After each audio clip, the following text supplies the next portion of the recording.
I'm Jason Hughes and I'm the Fashion and Creative Director at Wallpaper. And I'm Jack Moss and I am the Fashion and Features Editor of Wallpaper. The Wallpaper Design Awards are about celebrating extraordinary expressions of design, both from the past year and looking forward into the next year. When we were kind of looking back at the year and selecting these design awards, we were thinking about this idea of moving away from what was kind of called quiet luxury.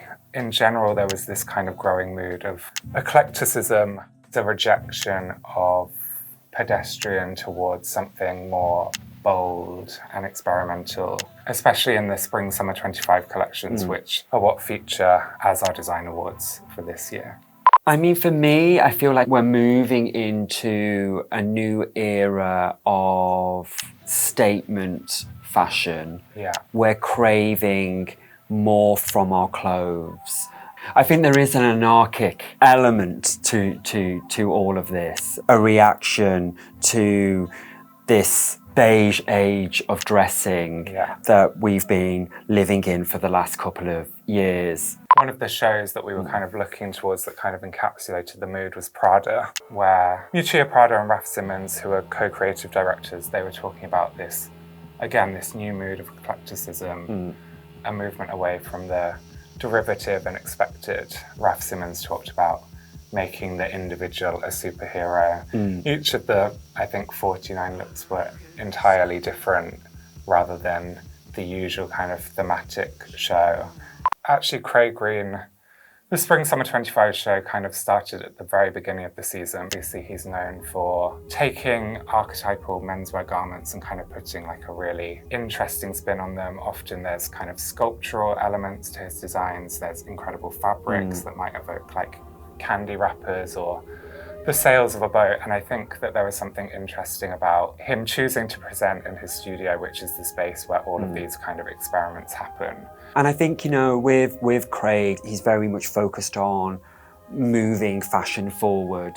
You know, he's not a designer that stands still. He's always thinking about, you know, the future, you know, evolving the clothes that we wear. Yeah. Another one of the shows of the season was Bottega Veneta, where Matthew Blasi talked about this idea of the power of wow, creating clothing that was kind of inspired by this idea of childhood wonder. So colourful tasseled wigs and animal motifs and plastic shopping bags that had kind of bunny prints on them. And oversized garments, which felt like you were like dressing up in your parents' clothes at home. You know, this idea of play.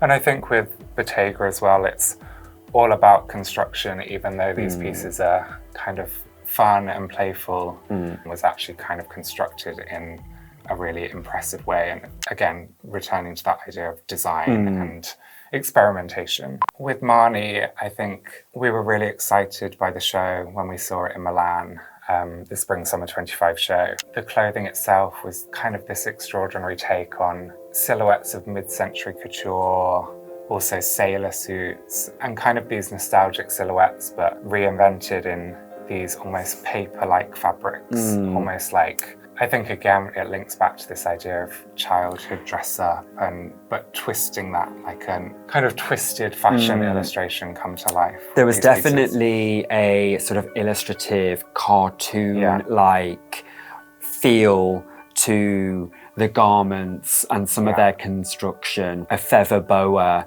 had been sort of reimagined with these almost like cartoon-like feathers. So the Louis Vuitton show. So it took place at the Louvre, where it always takes place. You kind of entered a dark box, and as the show began, what had looked like the floor actually rose up to be a kind of raised catwalk, which again is really evocative of these kind of high voltage 1980s runway shows that probably a lot of people think about when they think about runway. And I think the collection itself was kind of rooted in 1980s dress codes. I think that there was definitely an influence of like the New Romantics. There were kind of pirate style pants and clashing prints and exaggerated shoulder lines. An incredible sort of cobbled together Meccano-like shoe. Yeah. Satoshi Kondo, who leads the Issey Miyake show. I think he's really exciting in the way that he's taking Issey Miyake's legacy and still pushing that forward. This collection, he was looking towards washi paper, which is a traditional handmade Japanese paper. And I think that the clothes in this collection had that kind of feel of almost instinctual play. So the dress and the shoe almost could be like crumpled paper, other pieces were folded. The actual catwalk presentation felt quite 80s in spirit. Yeah. You know, the models didn't walk deadpan down a catwalk. They walked amongst the audience. They also were much freer in their performance. Yeah. They turned, they spiraled, you know, to show off the garments 360. Because I think that another thing with Issey Miyake is it's all about movement. Yeah.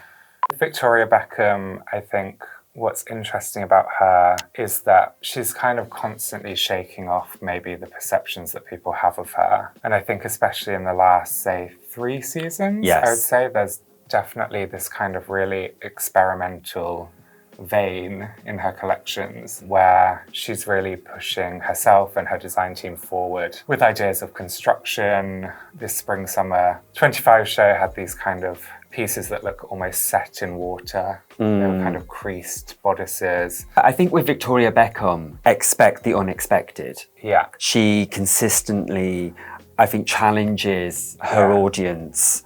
If you're talking about 2024 in fashion or looking forward to 2025, you can't ignore the presence of Jonathan Anderson, and I think arguably he was the designer who was kind of pushing fashion forward the most this year. I think at both JW Anderson, which is based in London, and Loewe, which shows in Paris, there's kind of this restless energy to re-examine what clothing looks like, can be.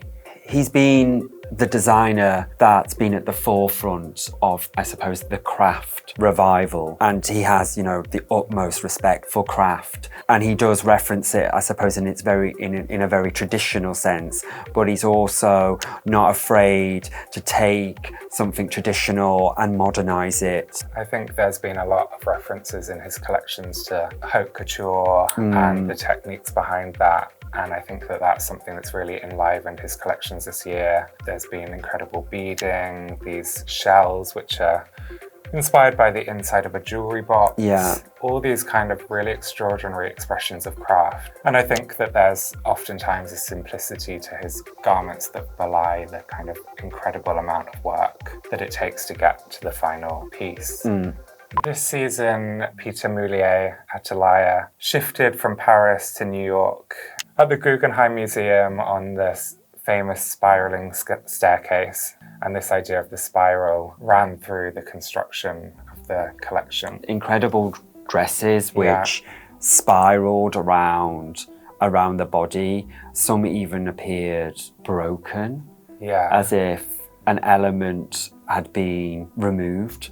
Peter was really inspired by this idea of a New York energy, American fashion, looking back to the traditions of kind of American sportswear. There's always a sportswear element, I suppose, to Alaya, but not as you imagine it. The show tapped into the history of American sportswear. He referenced Holston, Claire McCardle, these figures of American fashion, and translated them into something that felt both very him, but very Alaya. So we also wanted to include in this a kind of new generation of designers. And we felt like 2 designers that really encapsulated a kind of new vanguard in design, Duran Lantink and Ellen Hodakova-Larsen.